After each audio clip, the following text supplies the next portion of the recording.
होली कब है?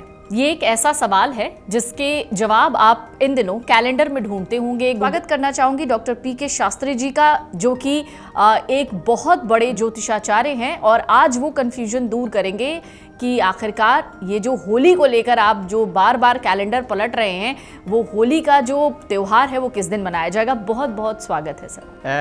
धन्यवाद पल्लवी जी। और हम अपना वक्तव्य शुरू करें उससे पहले हमारे में कहा गया है कि कोई भी जब हम शुभ कार्य करते हैं तो एक ईश्वर की वंदना करते हैं कि गंगा तरंग रमणीय जटा कलापम गौरी निरंतर विभूषित वाम भागम नारायण प्रियमदंग मदापहारम वाराणसीपुरपते भज विश्वनाथम। तो बिल्कुल, अगर आप भी इस कंफ्यूजन में हैं कि आखिरकार होली हम कब मनाएं, कब मनाना है, 2 तारीख, 3 तारीख, 4 तारीख, तो चलिए आज इसी कंफ्यूजन को दूर करते हैं, ज्योतिषाचार्य जी से जानने की कोशिश करते हैं। सर, एक बहुत महत्वपूर्ण सवाल, चूंकि हम ये पहले जाने कि होली कब मनानी है, उससे पहले ये जानना हमें ज़रूरी है कि होली के ही आसपास चंद्र ग्रहण हो रहा है, इसका क्या कोई बहुत बड़ा प्रभाव होली में पड़ने वाला है? देखिए, बिल्कुल ग्रहण जो होता है, एक कहावत है, देखें पीछे भी अमावस्या पे भी ग्रहण था। हालांकि वो हमारे हिंदुस्तान के अंदर में नहीं था, तमाम दूसरी कंट्रियों के अंदर में था, पर शास्त्र कहता है कि एक पाख दो गहना राजा मरे या सैना, एक कहावत है। यानी एक शुक्ल पक्ष में और एक कृष्ण पक्ष पे, यानी 2 ग्रहण एक पक्ष में यदि पड़ जाते हैं तो ये सबके लिए हानिकारक माना जाता है। होली के अंदर में एक हमारे जो कहते हैं कि हमारे 4 वर्ण होते हैं और 4 त्योहार होते हैं, ब्राह्मण, क्षत्रिय, वैश्य और शूद्र, 4 वर्ण हो गए और चारों के ही त्योहार हैं। 5वां ना वर्ण है ना 5वां कोई ऐसा त्योहार। और खास करके भद्रा और ग्रहण का महत्व जो होता है वो श्रावणी यानी रक्षाबंधन और होली, होलिका दहन, इस पर इसका विशेष महत्व माना जाता है। अब जो हमारा एक सबसे बड़ा त्योहार होता है, जिसके अंदर में आदमी के अंदर में एक उत्साह होता है, उसमें एक ब्रेक लग जाना। अब 2 तारीख को होलिका दहन है, यानी 3 तारीख को ग्रहण है, 3 तारीख को ही लोगों को होली खेलना चाहिए। पर उस दिन पहला हमारे में कहते हैं कि बसंत उत्सव का एक सबसे बड़ा त्योहार पहला होता है। इसी के बाद में हमारा नया साल, यानी हमारा जो हिंदू कैलेंडर से होता है, उसके बाद में नए साल का आरंभ होता है।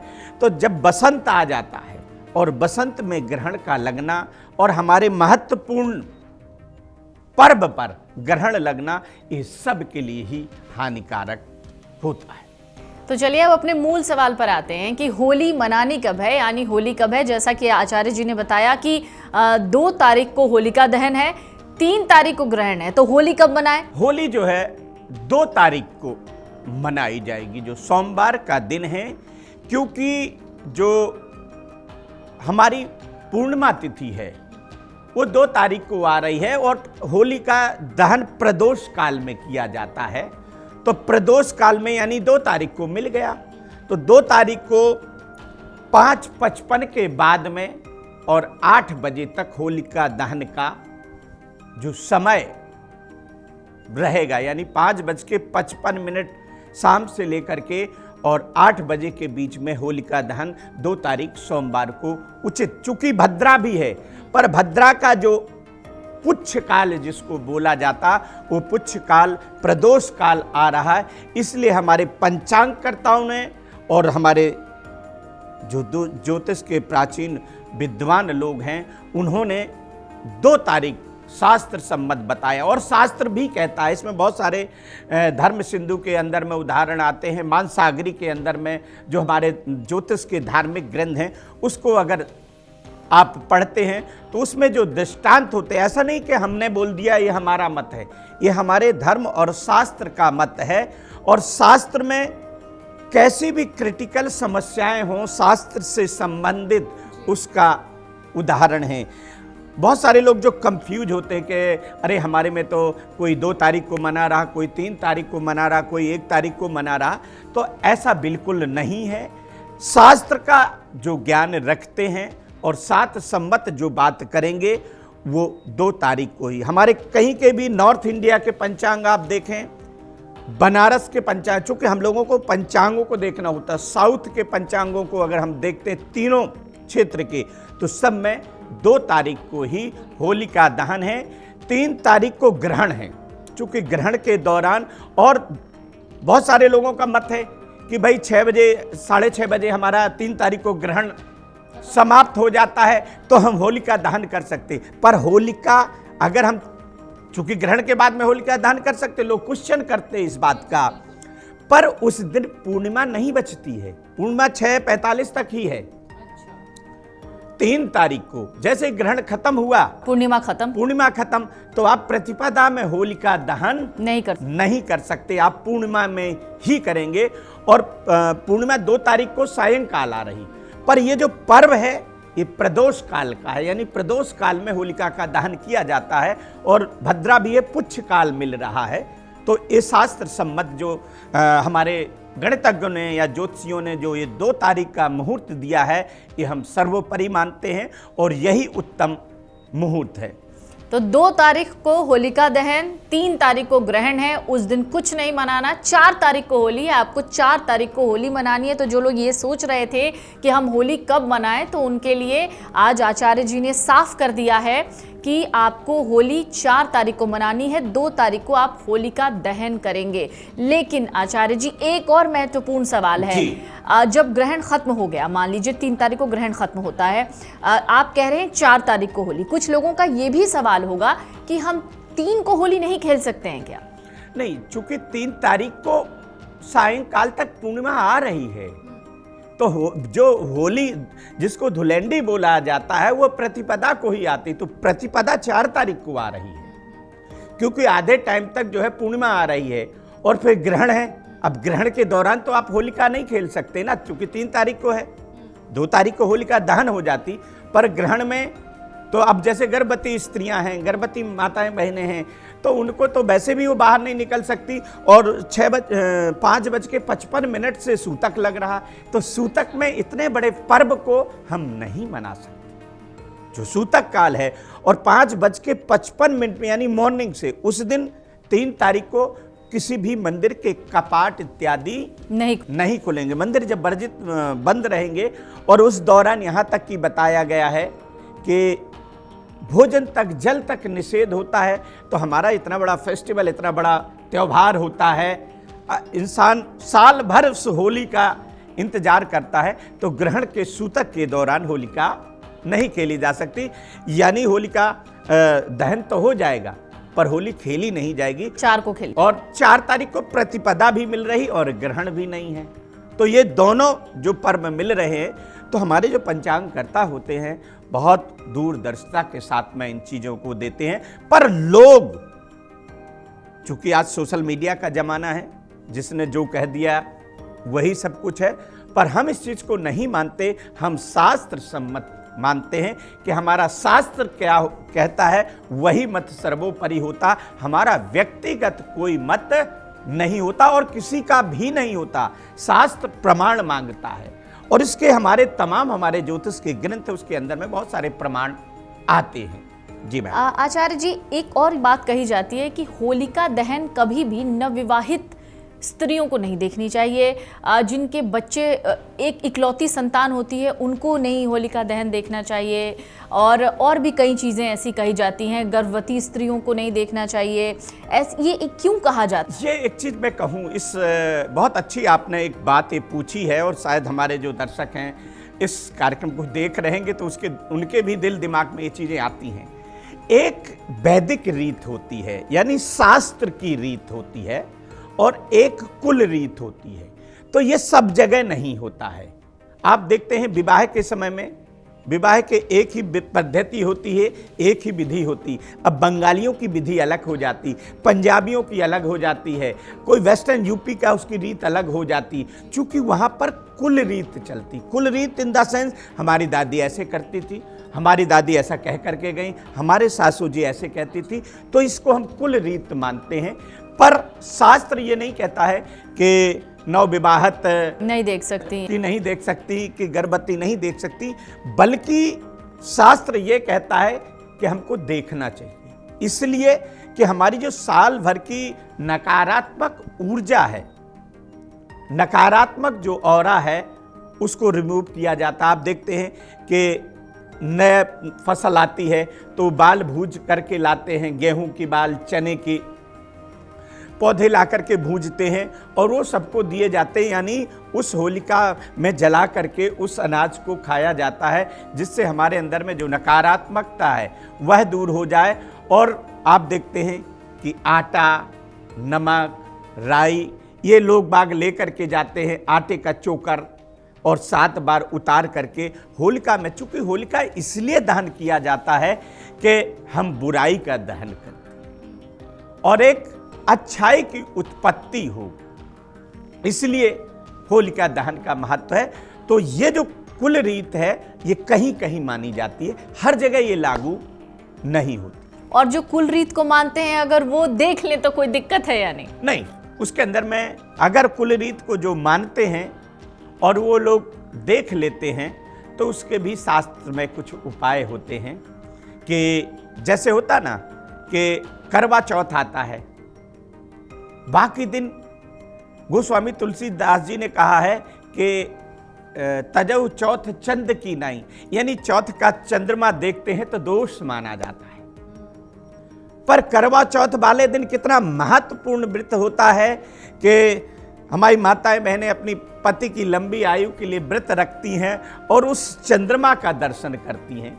तो अगर होलिका दहन के समय आप देख भी लेते हैं तो वो बुराई नहीं मानी जाती है, एक अच्छाई में होता, और उसका कुल रीत में भी उसका कोई नेगेटिव इफेक्ट या प्रभाव हमारे इस जीवन में नहीं पड़ता। बहुत सारे मेरे पास कॉल आते हैं कि 3 तारीख को करेंगे। अरे 3 तारीख को ग्रहण काल रहेगा, होलिका लगी रहेगी, अब ग्रहण काल में जल पीना तो वर्जित है, आप होलिका की पूजा कैसे करेंगे? कैसे करेंगे? नहीं हो सकती, पॉसिबल भी नहीं है। तो अगर आप खाली होलिका दहन का तात्पर्य ये नहीं है कि बस उसमें अग्नि जला दी तो होलिका दहन हो गया, उसकी प्रॉपर जो विधि है उसको प्रातःकाल से फॉलो किया जाता है और उस विधि से करते हैं, तभी हमारे जो शरीर की रक्षा है और सुरक्षा है वो होती है। इसलिए जो शास्त्र की विधि है उसी को मानना चाहिए और उसी विधि से ही कार्य को करना चाहिए, अपनी विधि नहीं चलानी चाहिए। जी मैम। आचार्य जी, एक आखिरी सवाल दरअसल ये है कि आजकल होली में हर तरीके के रंग आ गए हैं बाजार में। सिल्वर कलर से खेलते हैं, कोई तो काले कलर से खेलने लग गए हैं, कुछ लोग ब्लू कलर से खेलने लग गए हैं। क्या कोई एक ऐसा शुभ कलर होता है जिससे हमेशा होली खेलते रहना? देखिए, बाकी तो आजकल तकनीक का जमाना है, जो कलर नहीं भी होते वो कलर तैयार किए जाते हैं, पर हमारे सबसे मेन 4 रंग होते हैं कि लाल, पीला, हरा और गुलाबी। ये 4 रंग है, बाकी उसके आगे तो बहुत सारे रंग हो जाते हैं। तो ये 4 रंग से ही होली खेली जाती है। शास्त्र में 4 वेद हैं और 4 रंग हैं, तो वेद के अकॉर्डिंग ये रंग की होती है। अगर आप देखते हैं कभी पूजा पाठ करने के लिए जाते हैं, हमारे ब्राह्मण लोग, आचार्य लोग, वो वेदियों की सजावट करते हैं तो उसमें 4 रंग डालते। एक रंग जो है छाया, जो ग्रह होते जैसे शनि, राहु और केतु, उसमें ब्लैक रंग का भी यूज करते। पर मेन जो रंग होते हैं चतुरंग बोला जाता है, जिसके 4 रंग हों। तो इन 4 रंग से ही होली खेलने का विधान है। बहुत सारे लोग बाग हैं, बहुत सारे केमिकल्स ला करके करते हैं, लोगों को एक तरह से परेशान करने। होली में किसी को परेशान नहीं होना चाहिए, किसी के मन में दुख नहीं होना चाहिए। अगर आपने किसी को भी रंग लगाया और वो मनताकरण से दुखी हुआ तो आपको उल्टा ही नेगेटिव इफेक्ट आता है। इसलिए होली जो त्यौहार है बड़े सौहार्द और खुशी का पर्व है। अगर किसी को रंग लगा भी रहे तो इन 4 रंग का ही प्रयोग करते हैं, जिससे हमारी ऑरा जो है वो पॉजिटिव बनी रहती है। आपको खुद, आप कहीं भी जाते हैं, फ्लावर क्या करता, कुछ देता नहीं है। अगर कहीं से आप निकलते हैं किसी पार्क में, कोई आपको लाल, हरा, पीला फ्लावर दिखता है, फूल दिखता है, तो मन के अंदर में एक उत्सुकता यानी खुशी उत्पन्न होने लगती। इसलिए चारों रंग से ही होली को खेलना चाहिए। कि ग्रहण के दौरान कुछ सावधानियां बरतनी होती है और होलिका दहन में क्या करना चाहिए। तो ग्रहण के दौरान हमारी माताएं बहनें गर्भवती हैं, उन्हें खुले आसमान के नीचे ग्रहण के दौरान, सूतक की बात नहीं करता हूं, अगर हम सूतक की बात करते हैं तो ये 12 घंटे पहले सूतक लग जाता है, यानी 3 तारीख को भोर में ही सूतक लग जाएगा। उस दौरान अगर आप बीमार हैं, बुजुर्ग हैं, अस्वस्थ हैं, दवा लेनी है, तो आप कुछ डाब घास आती है वो जल में और भोजन में रख दें। नहीं तो उस दौरान भोजन नहीं कराने, बच्चे हैं बिगर नाश्ता के नहीं रह सकती, तो कुछ आती है, कोई भी चीज़ बनाते हो कुछ रख करके ही, जो डाब जिसको नॉर्थ इंडिया में बोलते हैं, कहीं कहीं कुसा भी बोला जाता, वो कुसा रख करके भोजन जल इत्यादि लेना चाहिए। इसलिए वो ग्रहण काल का जो लिया गया जो अन्न जल है वो आपको हानि नहीं करता है। और ग्रहण के दौरान नहीं देखना चाहिए, खास करके गर्भवती माताओं और बहनें को। इस दौरान आप गीता का पाठ कर सकते, गायत्री मंत्र का आप जाप कर सकते हैं। और ग्रहण के पश्चात आटा, नमक, झाड़ू, पुराने कपड़े, ये 4 वस्तुएं स्वेपर को दान किया जाता है। हर एक दान अलग अलग लोगों को दिया जाता है। और दूसरा, एक कांसे के पात्र में घी भर लें, एक ताम्र पात्र डाल करके और कुछ फल मिष्ठान लेकर के नहाने के पश्चात और ब्राह्मण को देना चाहिए। अगर ये 2 दान हम करते हैं तो ग्रहण का कोई भी नकारात्मक प्रभाव हमारे जीवन में नहीं पड़ता। होलिका दहन में 2 तारीख को जब आप होलिका दहन करने के लिए जाते तो बड़े उत्साह के साथ में हमारे माताएं बहनें आटा, और आटा नहीं है तो आटे का चोकर, राई और नमक और लाल मिर्च वो मिक्स कर लें और हर एक परिवार के सदस्य के एंटी क्लॉकवाइज 3-3 मुट्ठी उतारा करके एक कटोरे में रख लें और जो भी होलिका दहन में जा रहा हो वो उतार करके डालना चाहिए। इससे हम साल भर सेहतमंद रहते हैं। किसी प्रकार की, आप कहते हैं ना, कभी हाय लग जाना, कभी नज़र लग जाना, कई दफ़े नकारात्मक शक्तियाँ यहाँ भी होती हैं। आप देखते हैं कि चौराहे में आपको नींबू कटा मिल जाता है, कोई घड़ा भर करके रख जाता है। तो अगर इस तरह का भी कहीं स्पर्श होता है तो हमारे इस जीवन में नकारात्मक प्रभाव नहीं होता। बहुत बहुत शुक्रिया आपका और इतनी बेहतरीन जानकारी के लिए और हर एक चीज़ के बारे में इतनी बेहतरीन तरीके से बताने के लिए। तो बने रहिए अमरउजाला.com के साथ। अगर आप ये वीडियो YouTube पर देख रहे हैं तो हमारे चैनल को सब्सक्राइब कर बेल आइकन दबाएं और Facebook पर देख रहे हैं तो हमारे पेज को लाइक